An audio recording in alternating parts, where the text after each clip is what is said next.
الشیطان الرجیم بسم اللہ الرحمن الرحیم ان الدین عند اللہ الاسلام صدق اللہ مولانا العظیم و صدق رسولہ النبی الامین الکریم ونحن علی ذلک من الشاہدین والشاکرین والحمد للہ رب العالمین۔ سبھی حضرات سرکار دو عالم صلی اللہ علیہ وآلہ وسلم کی بارگاہ میں ہدیہ السلام پیش کریں۔ الصلاۃ والسلام علیک یا رسول اللہ، الصلاۃ والسلام یا نبی اللہ، الصلاۃ والسلام علیک یا حبیب اللہ وعلی آلک واصحابک یا رحمۃ للعالمین۔ آج بنیادی طور پر ایک دو باتیں آپ کو میں سمجھانا چاہتا ہوں کہ خداوند قدوس کا ارشاد گرامی ہے کہ ان الدین عند اللہ الاسلام، دین جو ہے وہ اللہ کے نزدیک صرف اسلام ہے۔ اب سوال یہ ہے کہ دین کس کو کہتے ہیں، دین کا مفہوم کیا ہے؟ دین صرف نماز پڑھنے کا نام نہیں ہے، صرف روزہ رکھنے کا نام نہیں ہے، صرف حج و زکوٰۃ دینے کا نام نہیں ہے، صرف قرآن پڑھنے کا نام نہیں ہے، بلکہ دین کے دو حصے ہیں۔ ایک اس کا حصہ وہ ہے کہ جس کو ہم عبادات کہتے ہیں، اور ایک دین کا حصہ وہ ہے کہ جس کو ہم معاملات کہتے ہیں۔ عبادات کا مفہوم یہ ہے کہ جو بندے اور اس کے خدا کے درمیان، یا بندے اور اس کے رسول کے امتی اور اس کے رسول کے درمیان جن معاملات کا تعلق ہے ان کو عبادات کہتے ہیں۔ ہم نماز اللہ کی پڑھتے ہیں تو روزہ اللہ کا رکھتے ہیں، حج اللہ کے لیے کرتے ہیں، زکوٰۃ اللہ کے نام پر دیتے ہیں۔ یہ جتنی عبادات ہم کرتے ہیں یہ عبادات ہیں، اس کا تعلق بندے کے ساتھ اور خدا کے ساتھ ہے۔ ہم نماز اللہ کے لیے پڑھتے ہیں، اسی طریقے سے سرکار کی سنتوں پر عمل کرنا، سرکار نے جو کہا اس پر عمل کرنا، جس سے روکا اس سے رک جانا، تو حضور کے ارشادات کی پیروی کرنا، یہ بھی از قسم عبادات ہیں۔ حضور کا کہا ماننا یہ اس طرح نہیں ہے کہ جیسے مثال کے طور پر کسی نے کسی حکام کے لیے کہا اس نے کیا یا نہ کیا۔ حضور اکرم صلی اللہ علیہ وسلم کے ارشادات کو اللہ تعالیٰ فرماتا ہے وَمَا أَتَاكُمُ الرَّسُولُ فَخُذُوهُ وَمَا نَهَاكُمْ عَنْهُ فَانْتَهُوا۔ اللہ کا رسول جو تمہیں عطا کرے اس کو لے لو، اس پر عمل کرو۔ وَمَا نَهَا عَنْكُمْ، اور جس بات سے اللہ کا رسول تمہیں منع کرے اس سے رک جاؤ۔ تو یوں سمجھیے کہ جیسے اللہ تعالیٰ کی اطاعت فرض ہے، اسی طریقے سے اللہ کے نبی کی اطاعت بھی فرض ہے۔ جیسے اللہ تعالیٰ کی نافرمانی گناہ کبیرہ ہے، سرکار کی نافرمانی بھی گناہ کبیرہ ہے۔ چنانچہ دوسرے موقع پر اللہ تعالیٰ ارشاد گرامی اللہ تعالیٰ فرماتا ہے کہ حضور نے فرمایا فَإِن كُنتُمْ تُحِبُّونَ اللَّهَ فَاتَّبِعُونِي يُحْبِبْكُمُ اللَّهُ۔ اگر تم اللہ سے محبت کرنا چاہتے ہو، تمہارا منشا یہ ہے کہ تم اللہ سے پیار کرو، اللہ سے محبت کرو، تو پھر کیا ہوگا؟ فَاتَّبِعُونِی، میری اتباع کرو۔ یحببکم اللہ، پہلے تم محبت کرنا چاہتے تھے، پھر خدا تم سے محبت کرے گا، اور جب وہ محبت کرے گا تو صرف محبت نہیں، وَیَغْفِرْ لَکُمْ ذُنُوبَکُمْ، وہ تمہارے گناہ بھی معاف فرمائے گا۔ جہاں محبت ہوتی ہے وہاں قصور معاف کیے جاتے ہیں، وہاں غلطیوں کو نہیں دیکھا جاتا۔ تو رب تعالیٰ فرماتا ہے کہ ایک ہے اطاعت، ایک ہے اتباع۔ اطاعت کے معنی یہ ہے کہ جو حضور نے زبان سے فرمایا اس پر عمل کرنا۔ اتباع کے معنی یہ ہے کہ جو سرکار نے خود کیا اس طریقے سے اس کو کرنا، یہ اتباع ہے۔ اتباع کے معنی ہوتے ہیں تابق النعل بالنعل، یعنی اگلا جو آدمی چل رہا ہے اس کے پاؤں کے فٹ سٹیپ کے اوپر پاؤں رکھنا چاہیے، یعنی ذرا آگے پیچھے نہ ہوں، اس کے معنی اتباع کے۔ پھر کلام پاک میں اللہ تعالیٰ ارشاد فرماتا ہے کہ مَن یُطِعِ الرَّسُولَ فَقَدْ أَطَاعَ اللَّهَ، جس نے رسول اللہ کی اطاعت کی اس نے اللہ کی اطاعت کی۔ یعنی اللہ کی اطاعت میں اور اللہ کے رسول کی اطاعت میں کوئی فرق نہیں ہے۔ پھر ایک اور جگہ اللہ تعالیٰ فرماتا ہے کہ یا ایھا الذین آمنوا استجیبوا للہ وللرسول اذا دعاکم، اے ایمان والو جب تمہیں اللہ اور اللہ کا رسول بلائے تو فوراً پہنچو۔ سبحان اللہ، سبحان۔ اب ظاہر ہے کہ اللہ تعالیٰ تو ہمیں بلائے گا، ہمیں کیسے پتہ چلے گا؟ وہ سرکار ہی کی زبان سے بلاتا ہے۔ اللہ تعالیٰ بولتا ہے اپنے محبوب کی زبان سے بولتا ہے، اللہ آرڈر کرتا ہے اپنے محبوب کی معرفت کرتا ہے۔ خیر یہ تفصیل لمبی میں چھوڑتا ہوں، مقصد یہ ہے کہ جس کام کا تعلق اللہ اور اللہ کے رسول کے ساتھ ہے اس کو کیا کہتے ہیں؟ عبادات، وہ عبادات۔ اور جو دو بندوں کے درمیان تعلقات ہیں اس کو معاملات کہتے ہیں۔ والدین کا خیال رکھنا، بچوں کا خیال رکھنا، بھائیوں کا خیال رکھنا، پڑوسی کا خیال رکھنا، پورا پورا تولنا، یہ بد دیانتی نہ کرنا، مال کے اندر خیانت نہ کرنا، جھوٹ نہ بولنا، کسی کو دھوکہ نہ دینا، کسی کی عزت آبرو پر ہاتھ نہ ڈالنا، کسی کے مال پر ہاتھ نہ ڈالنا، کسی کی حق تلفی نہ کرنا، یہ کیا ہے؟ معاملات ہے۔ یعنی جس کا تعلق بندے کا بندے کے ساتھ ہے، وہ بیوی اور خامد کے بھی آپس کے معاملات ہوتے ہیں، والدین اور اولاد کے بھی ہوتے ہیں، بھائیوں کے بھی ہوتے ہیں، رشتہ داروں کے بھی ہوتے ہیں، پڑوسیوں کے بھی ہوتے ہیں۔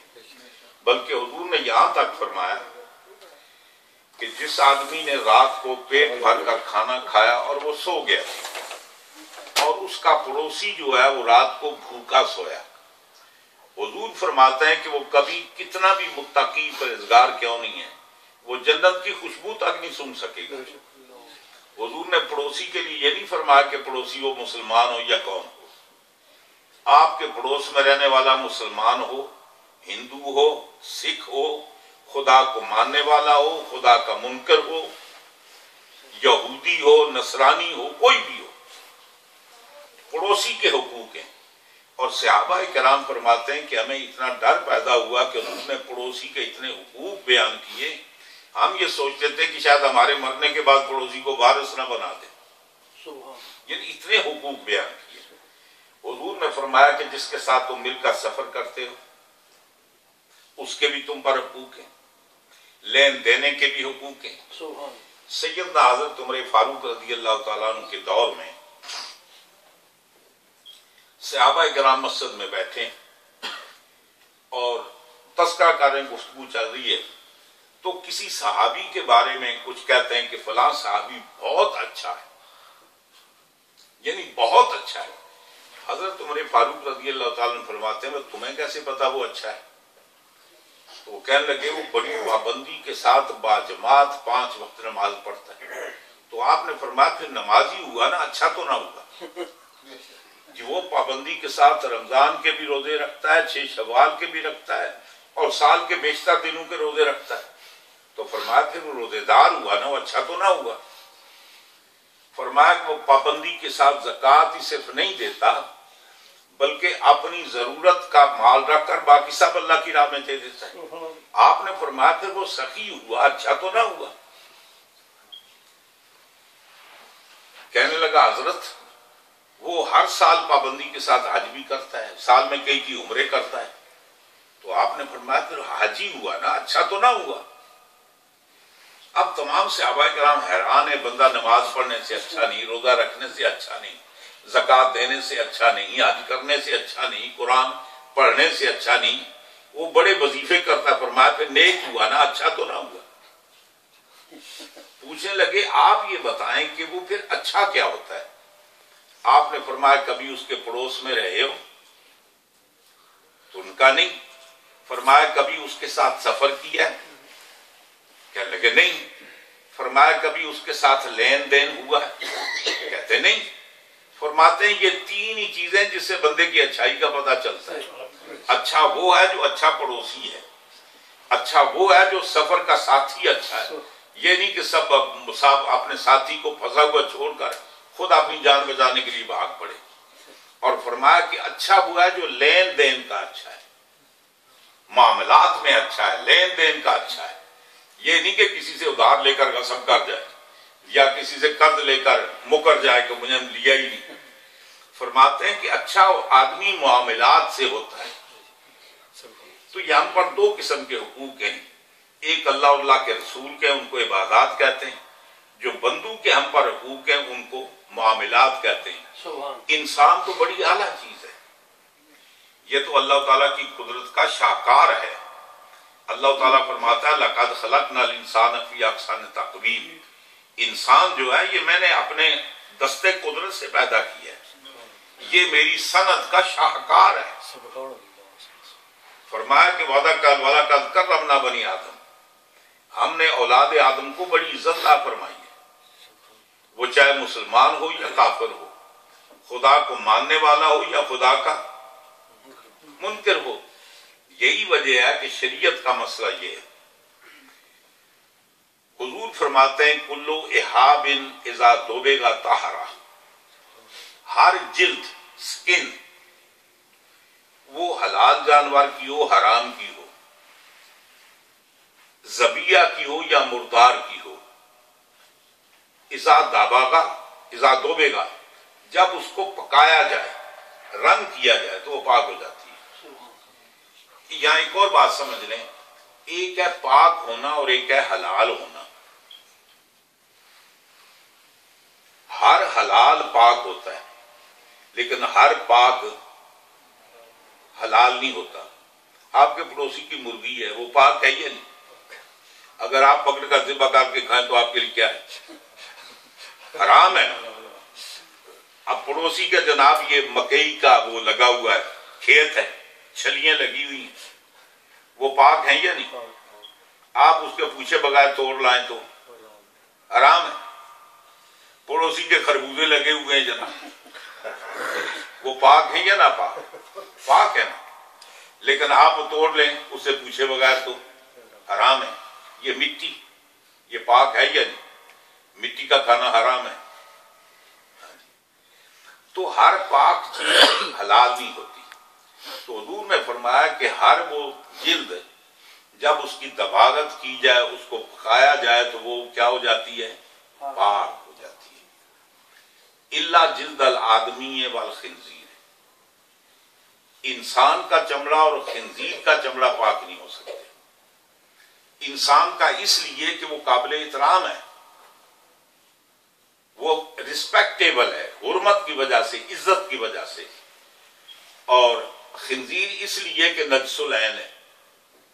اور ایک اور مسئلہ آپ کو بتا دوں، ہر جانور کی 3 چیزیں پاک ہوتی ہیں: بال، ہڈی، سکن، بشرطے کہ ان تینوں کے ساتھ خون یا چربی نہ ہو جائے. مثال کے جانور نہیں مر جاتے جی، وہ ریگستان میں پڑے ہوئے ہیں جناب، گوشت ختم ہو گیا، نیری ہڈیاں رہ گئی، تو وہ ہڈیاں کیا ہیں؟ وہ پاک ہیں.